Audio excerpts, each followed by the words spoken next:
السلام علیکم ورحمۃ اللہ وبرکاتہ۔ الحمدللہ رب العالمین والصلاة والسلام علی رسولہ کریم وعلی آلہ واصحابہ اجمعین، اما بعد فاعوذ باللہ من الشیطان الرجیم، بسم اللہ الرحمن الرحیم۔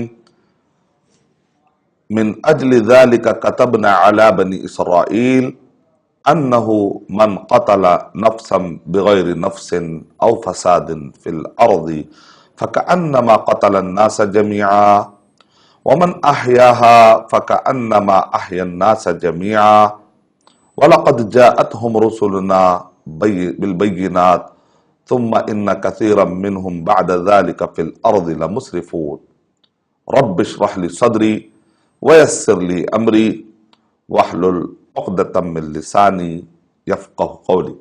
میں سب سے پہلے اللہ سبحانہ و تعالیٰ کا شکر بجا لاتا ہوں، بے پایا درود و سلامتی ہو محمد مصطفیٰ صلی اللہ علیہ وسلم پر۔ محترم ناظرین کرام، انشاءاللہ آج میں آپ کے سامنے اصلاح معاشرہ کا ایک اہم ٹاپک یعنی معصوموں کی حفاظت، چاہے مسلم ہو چاہے غیر مسلم ہو، انسان ہو، اسی طریقے سے جانور ہی کیوں نہ ہو، اسی طریقے سے بغیر کسی ضرورت کے درختوں کو اکھاڑ دینا، پانی خراب کر دینا، یا جس ہندوستان میں ہم رہتے ہیں وہاں کے برجز ہے اور اسی طریقے سے بلڈنگ ہے، ریسورسز ہے، اور اس ملک کے جتنے بھی ڈیولپمنٹ کے ہمارے حصے ہیں ان سب کا احترام کرنا، کسی بھی ریسورس کو ویسٹ نہیں کرنا، کسی بھی آدمی کو ستانا نہیں، اور اسی طرح کسی بھی جانور کو ہنسی مذاق کے لیے ستاتے رہنا، تکلیف دینا، یا صرف ہنسی مذاق کے لیے شکار کرنا، دل بہلی کے لیے شکار کرنا، یہ سب غلط باتیں ہیں۔ غیبت کرنا، چغل خوری کرنا غلط ہے، کسی کا مال ہڑپ لینا غلط ہے، کسی کے خلاف سازش کرنا اور کسی کی عزت اڑانا غلط ہے، کسی کے جان و مال کے پیچھے پڑ جانا، معصوموں کو ستانا، معصوموں کو تکلیف دینا غلط ہے۔ تو ان سب باتوں کو لے کر آج میں آپ کے سامنے گفتگو کرنے کی میں سعادت حاصل کر رہا ہوں۔ ٹاپک ہے معصوم، چاہے مسلم ہو چاہے غیر مسلم ہو، ان کے جان و مال کی حفاظت ضروری۔ جب ہم پڑھتے ہیں صحیح الجامع صغیر، آپ جانتے ہیں امام سیوطی رحمۃ اللہ علیہ نے الجامع انہوں نے کتاب لکھی اور اس کے اوپر محققین اور اسکالر نے صحیح اور ضعیف میں اس کو بانٹا ہے۔ جب ہم پڑھتے ہیں اس کی حدیث نمبر 5382 میں یعنی 5382 میں یہ لکھا ہوا ہے کہ اللہ کے نبی صلی اللہ علیہ وسلم ارشاد فرما رہے ہیں لیس المؤمن بالذی یشبع، وہ مومن نہیں ہے جو خود تو پیٹ بھر کر کھانا کھاتا ہے، وجارہ جائع الی جنبہ، اور اس کا پڑوسی بھوکا ہے، اس کا پڑوسی مسلم، اس کا پڑوسی غیر مسلم، اس کا پڑوسی یعنی کہ آپ کے گھر کے بازو جو رہتا ہے، کبھی ہمارے بازو کوئی ہندو رہ سکتا ہے، کوئی کرسچن رہ سکتا ہے، کوئی بدھسٹ رہ سکتا ہے، کوئی سکھ ہو سکتا ہے، مسلم ہوگا۔ یہ پڑوسی کا احترام کرنا ضروری ہے۔ اللہ کے نبی صلی اللہ علیہ وسلم نے، پیارے نبی صلی اللہ علیہ وسلم نے کہا وہ مومن نہیں ہے، یعنی مطلب یہ ہے کہ اس کا ایمان کمپلیٹ نہیں ہے، اس کا ایمان کمپلیٹ نہیں ہے، کہ جو آدمی خود تو جو ہے پیٹ بھر کر کھاتا ہے لیکن پڑوسی بھوکا سویا ہوا، اس کو فکر نہیں ہے۔ حضرت عائشہ رضی اللہ تعالی عنہ کے زمانے میں حضرت عائشہ رضی اللہ تعالی عنہ کہتے ہیں کہ ہم زیادہ پانی ڈال کر مرق بنایا کرتے تھے تاکہ ہم دوسروں کا بھی خیال رکھ سکے۔ جب بھی آپ کھاتے ہیں، ایک لقمہ اٹھاتے ہیں تو یہ خیال رکھیے کہ میں تو کھا رہا ہوں لیکن کیا میرا پڑوس نے کھایا ہے، میرے رائٹ سائڈ میں پڑوسی ہوتا ہے، میرے لیفٹ سائڈ میں پڑوسی ہوتا ہے، میرے سامنے گھر کے سامنے پڑوسی ہوتا ہے، میرے گھر کے پیچھے پڑوسی ہوتا ہے۔ اسلام یہ کہتا ہے کہ تمہارے پڑوسیوں کا خیال رکھو۔ جب آپ ٹرین میں جاتے ہیں، آپ کھانا کھاتے ہیں، ہو سکتا بازو والا بھوکا ہوگا، آپ کو ایک مرتبہ پوچھنا پڑے گا۔ جب آپ آفس میں کھانا کھاتے ہیں، آپ اچانک اپنا ٹفن نکال کے کھاتے ہیں، خوشبو آتی ہے، آپ حریص کھا رہے ہیں، آپ کوئی چیز کھا رہے ہیں، جیسا کوئی شاورما کھا رہا ہے، کوئی سینڈوچ کھا رہا ہے، تو اپنے پڑوسیوں کو پوچھنا یہ آداب میں سے ہے۔ آپ اپنے پڑوسی کو ایک مرتبہ پوچھے، بھائی اگر بھوک لگ رہی ہے تو بلا تکلف آ جائیے، کیونکہ اللہ کے نبی صلی اللہ علیہ وسلم نے ارشاد فرمایا، سنن ابن ماجہ کی روایت میں یہ تفصیلی بتایا گیا کہ طعام الواحد یکفی الاثنین، یعنی ایک آدمی کا کھانا دونوں کے لیے برابر ہو جاتا ہے، کیونکہ انما البرکۃ من کثرۃ الایدی، ایک اور ایک روایت میں ہے کہ اللہ کے نبی صلی اللہ علیہ وسلم نے ارشاد فرمایا کہ برکت آتی ہے جب ہاتھ زیادہ ہوتے۔ تو آج کا یہ جو ہمارا پروگرام ہے ایک تعارفی پروگرام ہے، اگر کچھ سوالات آج بھی آتے ہیں تو ناظرین ہم آپ کے سوالات لیں گے۔ کوشش یہ کریے کہ پرائیورٹی ہم جو دیں گے ٹاپک پر، جو ٹاپک چل رہا ہے معصوموں کے جان و مال کی حفاظت ضروری، اسلامی نقطہ نظر سے، اسلام کے تعلیمات کی روشنی میں جان و مال کی حفاظت ضروری، یعنی غیبت نہیں کرنا، چغل خوری نہیں کرنا، یہ ساری چیزیں۔ کچھ سوالات اگر ہے ناظرین تو آپ کر سکتے، لیکن کل سے باقاعدہ طور پر ایک اینکر اور اسی طریقے سے میں آپ کے سوالات کے استقبال کرنے کے لیے ہم انتظار میں رہیں گے انشاءاللہ۔ یہ آج کی تعارفی نشست ہے، یہ آج کا ہمارا پہلا جلسہ ہے، یہ پہلی جو ہے ہماری نشست ہے انشاءاللہ۔ ہر منگل، چہارشنبہ، جمعرات کو میں آپ کی خدمت میں حاضر رہوں گا انشاءاللہ۔ آپ کے سوالات ہوں گے انشاءاللہ، ہمارے جوابات ہوں گے انشاءاللہ۔ آپ کے سوالات اور ہمارے جوابات اس ٹائٹل کے ساتھ کل سے انشاءاللہ فل فلیج انداز میں شروعات ہوگی۔ آج تعارف اعتبار سے میں آپ سے محو گفتگو ہوں، آج بھی اگر کچھ سوالات ہوتے ہیں تو دیکھتے ہیں۔ ایک سوال آیا ہے۔ السلام علیکم۔ وعلیکم السلام ورحمۃ۔ جی مدنی صاحب میرا سوال یہ ہے کہ آج آپ نے بتایا کہ معصوم جانوں کی حفاظت، تو یہ معصوم لوگ ہوتے کون ہیں؟ یعنی معصوم کا ڈیفینیشن بتائیے تاکہ ہم کو معلوم ہو سکے کہ معصوم ہے کیا چیز، معصوم لوگ۔ بہت اچھا سوال ہے، جزاک اللہ خیرن، ماشاءاللہ پہلا سوال بھائی نے کیا ہے۔ تو جو کوئی سابقون جو نیک کام میں آگے بڑھتے ہیں تو بھائی نے ایک اچھے کام کی شروعات کی ہے، اب جو بھی سوال کریں گے بھائی کو ثواب ملتا رہے گا انشاءاللہ۔ تو معصوم کا معنی کیا ہے؟ معصوم کو عام لفظوں میں ہم کہتے ہیں انوسینٹ، جس نے آپ کو ستایا نہیں، جس نے آپ کی مال و دولت نہیں چھینی۔ جیسے ہندوستان کے لا ابائیڈنگ سارے سٹیزن، اور اسی طریقے سے عام جنتا، اور اسی طریقے سے ہندوستان میں معاہدہ کر کے، کیونکہ ہندوستان کیا پلیس آف ایگریمنٹ ہے، یہاں پر ہندو، مسلم، سکھ، عیسائی سب ایگریمنٹ کر کے آپس میں جی رہے ہیں، تو یہاں پر کوئی بڑا چھوٹا یا سیکنڈ درجے کا شہری نہیں ہوتا ہے، سب کو ایکولی ٹریٹ کیا جاتا ہے اور سارے ہندوستان کے واسی ہوتے ہیں۔ تو سارے جتنے بھی عام جنتا ہے، پیسفل کو ایگزسٹنس، پیسفل سٹیزنز، تو یہاں کے رہنے والی جو جنتا ہے، عام جنتا، ہر کوئی بزی ہوتا ہے اپنے اپنے کاروبار میں، تو ان کو کہتے ہیں کہ یہ سٹیزن ہے اور یہ عام جنتا ہے اور انہوں نے کسی کو ستایا نہیں۔ تو یہ عام جو جنتا ہے، یہ سب جو شہری بستے ہیں، ان کی عزت بہت ضروری۔ آئیے اور ایک جواب دیتے ہیں۔ وعلیکم السلام ورحمۃ۔ میرا سوال یہ ہے، ہم شادی کرے، جی،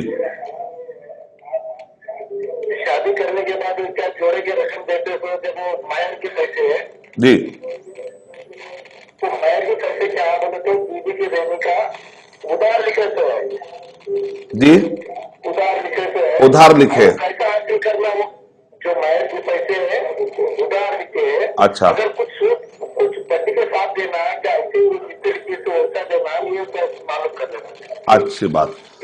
تو ادا کرنا چاہ رہے ہیں۔ اچھی بات، ٹھیک، سمجھ گیا۔ وعلیکم السلام ورحمۃ اللہ وبرکاتہ۔ اب دوسرا سوال جو بھائی نے کیا ہے کہ جب مہر کی رقم ادا کرنے کی بات ہوئی تھی شادی کے وقت پر، تو اس وقت پر ادھار یعنی کہ بعد میں دیں گے، تو یہ جائز ہے، اگر بندے کے پاس، اگر دلہا کے پاس استطاعت نہیں ہے تو وہ پیسہ بعد میں دینے کا وعدہ کر سکتا ہے۔ شادی کے اندر جو بھی رکاوٹ ہے مہر کو رکاوٹ بننے نہیں دیا گیا ہے۔ تو اب ایسے وقت پر جو رقم دکھائی گئی ہے وہی رقم دینا ہے آپ کو۔ سود اسلام میں حرام ہے۔ اللہ تعالیٰ نے قرآن مجید میں ارشاد فرمایا، سورہ بقرہ سورہ نمبر 2 کی آیت نمبر 275، 276 اور 277، 278 اور 279، جب آپ یہ 5 آیتیں پڑھتے ہیں تو اس میں شروع کے 2 آیتیں اور آخری کی 2 آیتیں سود کو کنڈم کرتی ہیں۔ اللہ تعالیٰ نے ارشاد فرمایا کہ جو لوگ سود کھاتے ہیں تو سود جو اس کا پیچھا اٹھاتا ہے اور دنیا میں کہیں کا رہنے نہیں دیتا۔ مثال کے طور پہ جب ہم پڑھتے ہیں صحیح مسلم کے اندر روایت ہے، لعن اللہ آکل الربا، اللہ تعالیٰ لعنت کرے ایسے آدمی پر جو سود کھاتا ہے، وموکلہ، سود کھلاتا ہے، اور وکاتبہ، لکھنے والے پر، وشاہدیہ، وشاہدیہ، یعنی گواہ بننے والے پر یا مشاہدہ کر کے اس منکر کو برا نہ سمجھنے والے پر۔ یعنی سود پیچھا اٹھاتا ہے اور یہ لعنت، نقصانات اس کے زندگی میں آتے رہتے ہیں، لیکن جب آدمی مر جاتا ہے تو یہ سود اس کا پیچھا خبر میں بھی اٹھاتا ہے۔ اسی لیے سود سے بچنا چاہیے۔ سمورہ بن جندب کی روایت کے مطابق کہ اللہ کے نبی صلی اللہ علیہ وسلم نے ارشاد فرمایا کہ مجھے فرشتے لے کر گئے اور مجھے ایک منظر دکھایا گیا، اب یہ خواب بتایا جا رہا ہے، تو اس کے اندر بتایا گیا کہ ایک شخص کو ہے جو خون میں لت پت ہے، وہ سمندر سے بدبو سے بھاگ کر آنا چاہتا ہے تو اس کے منہ میں ایک بڑا بنڈا ڈالا جاتا ہے، پھر وہ واپس بھاگ جاتا ہے۔ اللہ کے نبی نے پوچھا کہ کس کو ہے جو اتنی بڑی سزا مل رہی ہے؟ تو کہا کہ یہ شخص سود کھایا کرتا تھا۔ سود پیچھا اٹھاتا ہے، خبر میں بھی نہیں چھوڑتا۔ سود پیچھا اٹھاتا ہے، حشر کے میدان میں بھی اس کا پیچھا نہیں چھوڑتا۔ سورہ بقرہ سورہ نمبر 2 کی آیت نمبر 275 میں بتایا گیا، الذین یأکلون الربا لا یقومون الا کما یقوم الذی یتخبطہ الشیطان من المس، کہ جو لوگ سود کھاتے ہیں قیامت کے دن ویسے آئیں گے جیسے کہ شیطان نے چھو کر پاگل بنا دیا۔ اگر آپ بھری محفل میں ہیں، ولیمہ میں ہیں، اچانک سالن آپ کے کپڑے پہ گر جاتا ہے تو آپ بے چین ہو جاتے ہیں، شرمندگی محسوس کرتے ہیں کہ بھئی اس بھرے مجمع میں کوئی دیکھ نہ لے، پتہ نہیں میرے ساتھ کیا ہوگا۔ آدم علیہ قیامت کے دن حشر کے میدان میں آدم علیہ السلام سے لے کر قیامت تک آنے والے سارے انسان ہوں گے۔ تصور کیجئے کہ سود کھانے والا پاگلوں جیسی حرکتیں کرتے آئے گا تو کتنی بے عزتی ہوگی۔ یہ سود اس کا پیچھا اٹھاتا ہے اور جہنم میں بھی اس کا پیچھا نہیں چھوڑتا، کیونکہ آگے اللہ تعالیٰ ارشاد فرما رہے ہیں سورہ بقرہ سورہ نمبر 2 کی آیت نمبر 275 میں، وَأَحَلَّ اللَّهُ الْبَيْعَ وَحَرَّمَ الرِّبَا فَمَنْ جَاءَهُ مَوْعِظَةٌ مِّن رَّبِّهِ فَانْتَهَىٰ فَلَهُ مَا سَلَفَ وَأَمْرُهُ إِلَى اللَّهِ وَمَنْ عَادَ فَأُولَٰئِكَ أَصْحَابُ النَّارِ هُمْ فِيهَا خَالِدُونَ۔ لمبی مدت تک پڑا رہے گا، جو سود خور رہے گا جہنم میں لمبی مدت تک پڑا رہے گا۔ دوسرے سزائیں کاٹ کے جہنم سے نکلتے رہیں گے جو مومن ہوں گے، جو مسلمان ہوں گے، لیکن یہ سود خور لمبی مدت تک پڑا رہے گا۔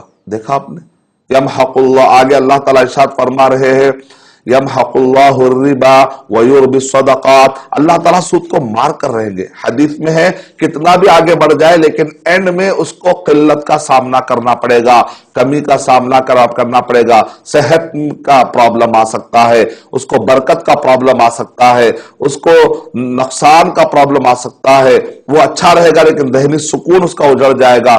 یہ سب سود کھانے کی وجہ سے ہوتا ہے، تو لہذا سود سے بچنا چاہیے۔ آگے کیا آیتوں میں اللہ تعالیٰ ارشاد فرما رہے ہیں، جب آپ پڑھتے ہیں 278 اور 279 میں، یا ایھا الذین آمنوا اتقوا اللہ وذروا، کیا کہہ رہے ہیں؟ ذروا، روک، چھوڑ دو، وذروا ما بقی من الربا، جیسے کہتے ہیں چھوڑ دو، حکم ہے یہاں پر، جیسے کہا گیا شراب سے رک جاؤ، کہا گیا ویسے، وذروا ما بقی من الربا ان کنتم مؤمنین، اگر تم مومن ہو، یعنی ایمان کو یہاں پر للکارا جا رہا ہے، کیونکہ سود کھانے سے بھی کیا ہے، معصوموں پر نقصان ہوتا ہے۔ مثال طور پہ 2008 میں جب ریسیشن آیا تو اس وقت پر ہم نے اسٹیٹسٹک جمع کی تھی تو پتا چلا کہ 20,000 بچے افریقہ میں مر گئے۔ کیوں مرے؟ مال نیوٹریشن کا مطلب ہے چھوٹے بچوں کو بیسک غذا نہیں ملی، دوا نہیں ملی، تڑپ تڑپ کر مر گئے۔ ایسا کب ہوتا ہے؟ جب دنیا میں سودی نظام بڑھ جاتا ہے تو غریب غریب ہو جاتا ہے اور امیر امیر ہونا شروع ہو جاتا ہے۔ مال جو ہے بٹ کر ایک طرف چلا جاتا ہے۔ 2008 میں ہر ایک سیکنڈ میں 21 جاب چلے گئی، کئی چیک باؤنس ہو جانے کی وجہ سے کئی لوگ جیلوں میں ہیں، آج بھی کئی لوگ ذہنی طور پہ پاگل ہو چکے ہیں۔ اور اسی طریقے سے نقصانات کیسے آئے جانتے ہیں آپ؟ $65.61 ٹریلین، 65.61 ٹریلین ڈالر میں سے 2/3 کرنسی کتنے لوگوں کے ہاتھ میں ہے؟ 50% آف دی پاپولیشن، 50% دنیا کے آبادی کے ہاتھ میں ہے۔ تو بات سمجھ میں آ رہی ہے، 10% لوگوں کے ہاتھ میں بھی نہیں ہے، 1% لوگوں کے ہاتھ میں بھی نہیں، بلکہ 0.15 کے ہاتھ میں 2/3 کرنسی رکھی ہوئی ہے۔ باقی کی 1/3 کرنسی میں 99.85 لوگ اپنی زندگی گزار رہے ہیں۔ مطلب کیا ہے؟ Accumulation of money, imbalance economy system. کَيْ لَا يَكُونَ دُولَةً بَيْنَ الْأَغْنِيَاءِ مِنْكُمْ، سورہ حشر سورہ 59 کے آیت نمبر 2 اور 3 اور 4 پڑھی، اس کے اندر اللہ تعالیٰ ارشاد فرما رہے ہیں سسٹم ایسا مت بنائیے کہ مال صرف چند لوگوں کے پاس رہ جائے اور باقی کے لوگ تکتے رہے۔ ایسا سسٹم نہیں بنانا چاہیے۔ اور ہم ہندوستان کے چاہنے والے مسلمان ہمیشہ سود کے خلاف اس لیے رہتے ہیں تاکہ ہم ہندوستان کو ایک سوچھ بھارت، ایک امن بھارت اور پیسفل کو ایگزسٹنس والی جگہ، ایک جہتی کے ساتھ رہنا، امن کے ساتھ رہنا، شانتی کے ساتھ رہنا۔ کیونکہ 2008 میں ہر آدھے گھنٹے میں ایک کسان خودکشی کرتا تھا کیونکہ وہ سودی قرضہ ادا نہیں کر پاتا تھا۔ دیکھا آپ نے؟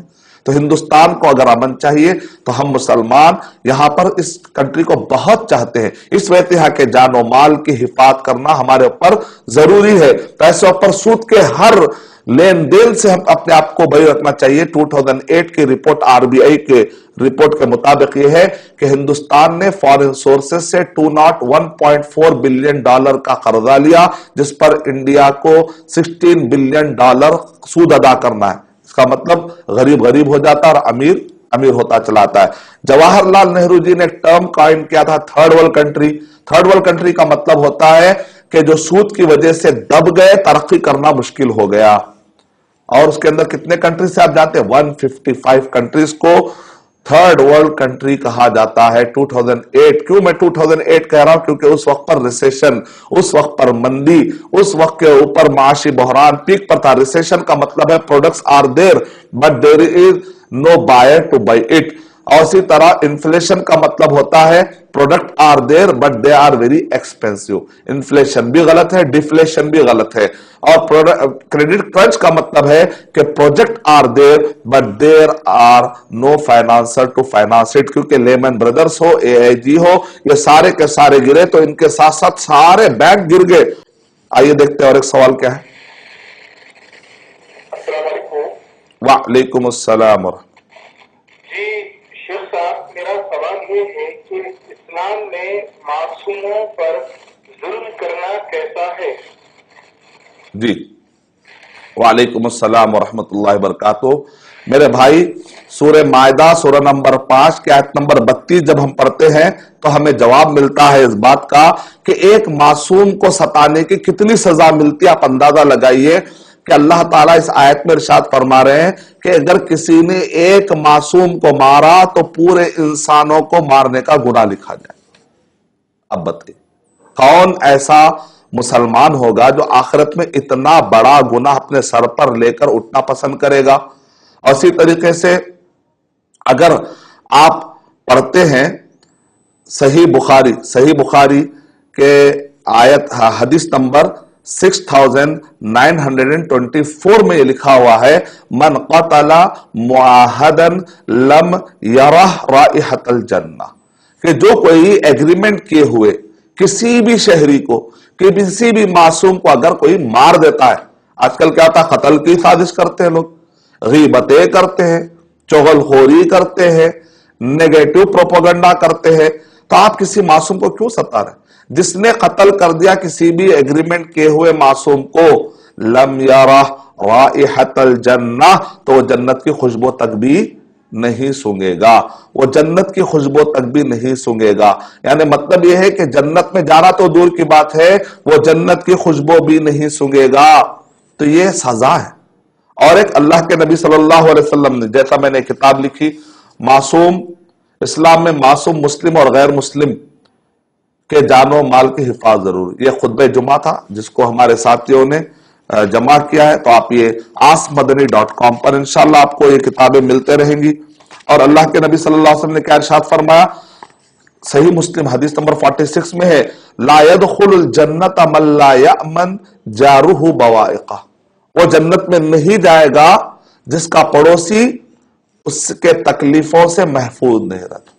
آج کل کیا ہوتا ہے، جب شادی ہوتی ہے تو اتنا زور سے میوزک لگاتے ہیں کہ بعدو ہو سکتا ہے کوئی کینسر کا مریض ہوگا، کوئی بخار میں ہوگا، کسی کو کل کے دفتر جانا ہوگا، اور کوئی آدمی پریشان ہوگا، بچہ ہوگا، بچے اٹھ جائیں گے، اسکول کو جانا ہے بچوں کا، کل کے دن جاب کو جانا ہے۔ آپ خوشی منائیے، آپ کو اسلام اس بات سے نہیں روکتا کہ آپ خوشی منائیں، لیکن حدود میں رہ کر، شریعت کے حدود میں رہ کر، قانون کے حدود میں رہ کر، اخلاق کے حدود میں رہ کر، کسی اور کو ستا کر خوش ہونا یہ اچھی عادت نہیں ہے۔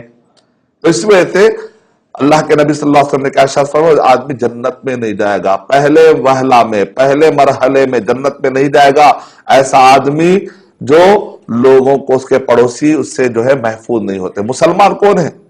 مسلم مانے جس سے صحیح سالم رہے، جس کے ہاتھ سے اور اس کے ہاتھ سے لوگ کیا محفوظ رہے۔ تو اس وجہ سے آج کا ہمارا یہ انٹروڈکٹری پروگرام شروعات کا پروگرام تھا پہلا، اس کے باوجود بھی الحمدللہ کافی سوالات آپ کے آئے ہیں، تو یقیناً یہ پروگرام کی ہمت افزائی ہے اور اس پروگرام کو آگے بڑھانا چاہیے انشاءاللہ۔ تو الحمدللہ گزشتہ کئی سالوں سے، الحمدللہ 10 سال سے میں آپ کی خدمت میں لگا ہوا ہوں انشاءاللہ، سوالات اور جوابات۔ تو الحمدللہ ابھی تک آپ لوگوں نے 10,000 سوال پوچھے اور الحمدللہ ان سوالات کو جوابات دینے کے اللہ نے مجھے توفیق عطا فرمائی۔ تو ناظرین، یہ وہ آپ ہے جو ذریعہ بنتے ہیں، مسبب حقیقی اللہ سبحانہ و تعالیٰ ہے اور آپ اسباب میں سے ہیں۔ جب آپ یہ پروگرام دیکھتے ہیں، پروگرام پھیلاتے ہیں، سوالات کرتے ہیں، تو اس طریقے سے ہم کو گویا کہ آپ کی خدمت کرنے کا موقع ملتا ہے، سعادت ملتی ہے۔ تو یقیناً ناظرین، یہ وہ آڈینس ہوتے ہیں اصل میں، اور یہ آڈینس ہوتے ہیں، یہ دیکھنے والے ہوتے ہیں جو پروگرام کا چرچا کرتے ہیں اور یہ پروگرام کو آگے بڑھاتے ہیں۔ ہم نہیں ہوتے ہیں، اللہ سبحانہ و تعالیٰ حقیقی ہے اور آپ اسباب میں سے ہیں، ہم خادم ہوتے ہیں۔ تو آپ نے جو سوالات کیے ہیں، بہت ہی پیارا سوال ہے۔ تو آپ کو اس سے پتا چلا کہ جنت میں نہیں جانا، سارے معصوموں کا گناہ اٹھا لینا اپنے سر پر، اور اسی طریقے سے جنت کی خوشبو تک بھی نہیں سننا، یہ ایک مسلمان کے لیے بہت بڑے خسارے کی بات ہے۔ اور قرآن مجید کے ہم آیتیں پڑھتے ہیں کہ معصوموں کی حفاظت کے لیے قرآن مجید میں کیا تعلیمات ہیں۔ آپ اندازہ لگائیں کہ قرآن مجید میں ہمیں یہ بھی تعلیم ملتی ہے کہ اللہ تعالیٰ سورہ ممتحنہ سورہ نمبر 60 کی آیت نمبر 8 اور 9 میں اللہ تعالیٰ ارشاد فرما رہے ہیں، لا ينہاکم اللہ عن الذین لم یقاتلوکم فی الدین ولم یخرجوکم من دیارکم ان تبروہم وتقسطوا الیہم ان اللہ یحب المقسطین۔ کہ اللہ سبحانہ وتعالیٰ کہہ رہے ہیں کہ تم نیکی کا کام کرو، بر و صلہ کا کام کرو، انصاف کا کام کرو مسلمان اور غیر مسلم کے ساتھ۔ اللہ سبحانہ وتعالیٰ اگر تم غیر مسلموں کے ساتھ اچھے رہتے ہو تو اللہ تعالیٰ تمہیں نہیں روکتے۔ کیوں بھائی؟ کیوں نہیں روکتے؟ اس لیے کہ وہ اچھے ہیں، معصوم ہیں، عام لوگ ہیں، تعلقات رکھنا ہے۔ عقیدے میں ڈفرنس کا مطلب یہ نہیں ہے کہ ہم بدتمیزی کریں، عقیدے میں ڈفرنس کا مطلب یہ نہیں ہے کہ ہم سامنے والے کی بے عزتی کریں، تعلقات رکھنا چاہیے۔ دین کا جب معاملہ ہے، نو کمپرومائز، لکم دینکم ولی دین۔ لیکن جب اگر کوئی آدمی عقیدے کے اندر کوئی کمپرومائز نہیں ہوگا، لیکن دنیاوی اعتبار سے تعلقات رکھ سکتے ہیں کہ بعض اوقات سچویشن آتا ہے ایسا کہ میوچول کو ایگزسٹنس کے بارے میں اسلام نے جو تعلیمات دی اس کو سمجھنے کے لیے میں مثال دے رہا ہوں کہ مان لیجئے ماں باپ جو ہے غیر مسلم ہے اور بچہ جو ہے مسلم ہے، تو کیا ہم ماں باپ کے ساتھ بدتمیزی کریں گے؟ نہیں۔ کیا ماں باپ کے ساتھ بدسلوکی کریں گے؟ نہیں۔ اسلام یہ کہتا ہے، سورہ لقمان سورہ نمبر 31 کی آیت نمبر 13 اور 14 میں یہ لکھا ہوا ہے کہ وَوَصَّيْنَا الْإِنسَانَ بِوَالِدَيْهِ حملته امه وهنا على وهن وفصاله في عامين ان اشكر لي ولوالديك الي المصير، کہ ہم نے انسان کو یہ وصیت کی ہے کہ اپنے والدین کے ساتھ وہ اچھا سلوک کرے، کیونکہ ماں وہ ہے کہ جس نے درد کے اوپر درد رکھ کر تجھے ولادت تک اس نے سنبھالا ہے۔ وَحَمْلُهُ وَفِصَالُهُ 30 شہرا، پھر دودھ پلانے کا مرحلہ، کل ملا کر یہ ایک 30 مہینے کا مرحلہ ہے۔ اس کے اندر بتایا کہ وَحَمْلُهُ وَفِصَالُهُ 30 شہرا۔ تو اللہ سبحانہ وتعالیٰ ارشاد فرما رہے ہیں کہ دیکھو تم ان کا احترام کرو، اپنے والدین کا احترام۔ آگے اللہ تعالیٰ ارشاد فرما رہے وَإِن جَاهَدَاكَ عَلَىٰ أَن تُشْرِكَ بِي، اب کیا ہے، یہ دونوں اگر تجھے شرک کی طرف بلائے، محنت کرے شرک کی طرف بلائے، مَا لَيْسَ لَكَ بِهِ عِلْم فَلَا تُطِعْهُمَا، تو تم ان کی اطاعت مت کرو، سیدھی بات، نو کمپرومائز۔ دین کا مسئلہ آیا، نو کمپرومائز۔ وَصَاحِبْهُمَا فِي الدُّنْيَا مَعْرُوفًا، لیکن کہہ رہے دنیاوی اعتبار سے ان کے ساتھ اچھا رہو۔ یعنی ایک گھر کے اندر دو عقیدے ہیں تو دو عقیدے رکھتے ہوئے بھی مل جل کر رہ سکتے ہیں۔ مل جل کر رہنے کا طریقہ کیا ہے؟ عقیدے میں کمپرومائز نہ کرے، دنیاوی اعتبار سے تعلقات رکھے۔ دیکھا آپ نے، تو قرآن مجید میں اللہ سبحانہ و تعالیٰ نے ہمیں ہر ملک میں رہنے کا کیسا رہنا چاہیے، اسلام کو لے کر آپ کسی بھی ملک میں رہ سکتے ہیں، آپ کسی بھی ملک میں رہتے ہیں تو آپ کو کیسا رہنا بتایا جا رہا۔ آئیے ایک سوال لیتے ہیں۔ السلام علیکم۔ شوہر کا انتقال ہو گیا، جی فرمائیں آگے۔ ان کی والد کا بھی انتقال ہو گیا۔ اچھا جی، اب ان کے بھائی نہیں دیتے بول رہے ان کے۔ اچھا حصہ نہیں دیتے بولتے، ترکے میں حصہ نہیں دیتے بول رہے۔ اچھا جی، بہن نے سوال کیا کہ اللہ تعالیٰ مدد فرمائے، ہمارے جہاں بھی معصوم بہنیں اور ہمارے مظلوم بہنیں ہیں، اللہ سبحانہ وتعالیٰ ان سب کی حفاظت فرمائے۔ شوہر کا انتقال ہو گیا تو بیوی کو حصہ ہے یا نہیں ہے؟ تو شاید میں جو سمجھ پایا ہوں آپ کے سوال سے یہی ہے۔ تو سورہ نساء سورہ نمبر 4 کی آیت نمبر 11 اور 12 یہ پڑھ کر آپ سنائیے ان کے بھائیوں کو، کیونکہ اگر بچے نہیں ہیں تو ظاہر بات ہے بھائیوں کا حق بنتا ہے، لڑکا اگر نہیں ہے تو بھائیوں کا حق بنتا ہے، لیکن اس کا مطلب یہ نہیں کہ بھائی یا بہنیں، میت کے بھائی اور بہنیں جو بیوی کا حق دبا دے، یعنی کہ میت کی بیوی کا حق دبا دے، ایسا جائز نہیں۔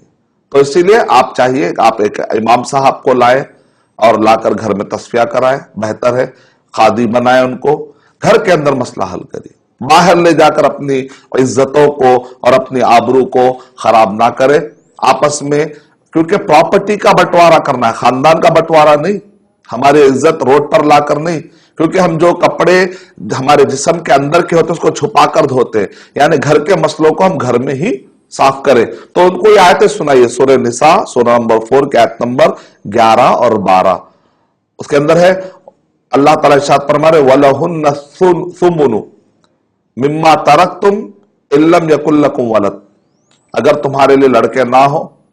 اور اس کے بعد آگے اللہ سبحانہ و تعالیٰ ارشاد فرما رہے ہیں کہ ان کے فَإِن كَانَ لَكُمْ، اگر تمہارے پاس لڑکے، تمہارے پاس فَلَهُنَّ الثُّلُثُ مِمَّا تَرَكْتُمْ إِن كَانَ لَكُمْ وَلَدٌ، إِن كَانَ لَكُمْ وَلَدٌ، اگر تمہارے پاس لڑکے ہوں تو ایسے وقت پر، میت کے اگر لڑکے ہوں تو ایسے وقت پر بیوی کو کتنا حصہ ملے گا؟ 8واں۔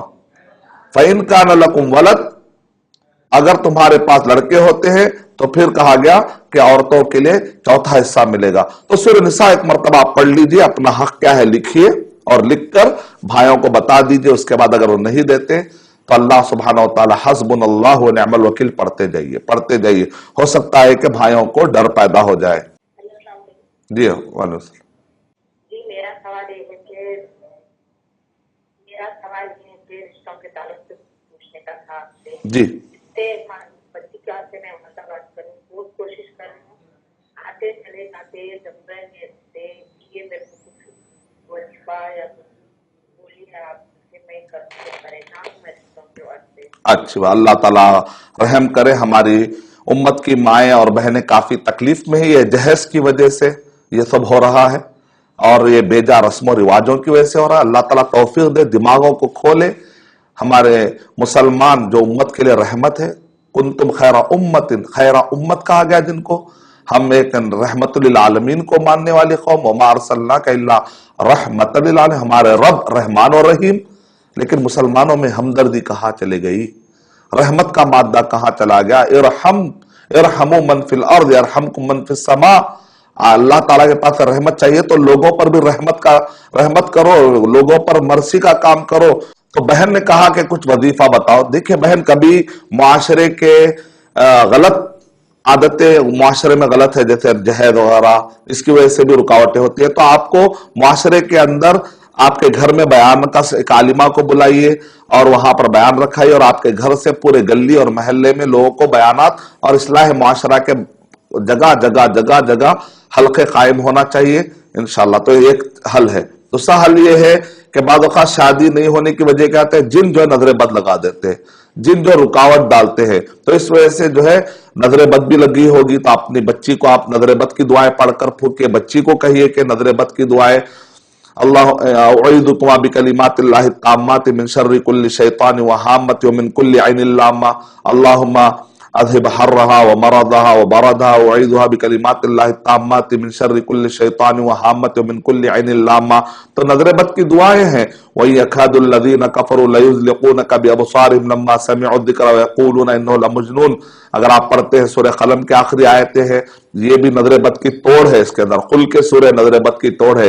گھر کے اندر سورہ بقرہ پڑھی ایک مرتبہ، پورے جادوگر مل کر اس کا مقابلہ نہیں کر سکتے، کیونکہ تیسری ایک وجہ کبھی کہتی جادو کرا دیتے، سحر تفریق، یعنی شوہر بیوی میں تفرقہ ڈالنا، شوہر بیوی کو ملنے نہیں دینا، یعنی بچی کے لیے رکاوٹ ڈالتے، تو گھر میں سورہ بقرہ پڑھی۔ بعض اوقات نظر بد بڑی خطرناک لگتی ہے۔ سعید بن المسیب رحمۃ اللہ علیہ نے کہا نظر بد کو توڑنا ہے تو 7 بیری کے پتے اس کی گولیاں بنا کر اس کو پانی میں ڈالیے، اس کے اندر دعائیں پڑھیے، اور بچی کو جو ہے ٹب میں یا کہیں بڑی جگہ پر بٹھا کر پیچھے سے یہاں پر گدی میں پانی ڈالیں، پھر اس کا جو پانی ٹب میں جمع ہوتا پھر وہ پانی نکالے، پھر سے پانی ڈالے، پھر سے پانی ڈالے، اس طریقے سے نظر بد بھی ٹوٹے گی۔ دعائیں پڑھیے کثرت سے۔ حصن المسلم، فورٹریس آف مسلم ایک کتاب ہے، askmadani.com سے ڈاؤن لوڈ کر لیجئے فری میں، اور اس کے اندر جو دعائیں ہیں پڑھتے رہیے۔ تو ناظرین، ٹائم ختم ہو رہا ہے انشاءاللہ، میں اسی پر اکتفا کرتا ہوں اور اللہ تعالیٰ سے دعا کرتا ہوں کہ اللہ سبحانہ تعالیٰ برکت عطا فرمائے، قرآن، صحیح حدیث اور صحابہ کرام کے طریقے پر ہمیں چلنے کی توفیق عطا فرمائے، آمین۔ وآخر دعوانا الحمدللہ رب العالمین۔ السلام علیکم ورحمۃ اللہ وبرکاتہ۔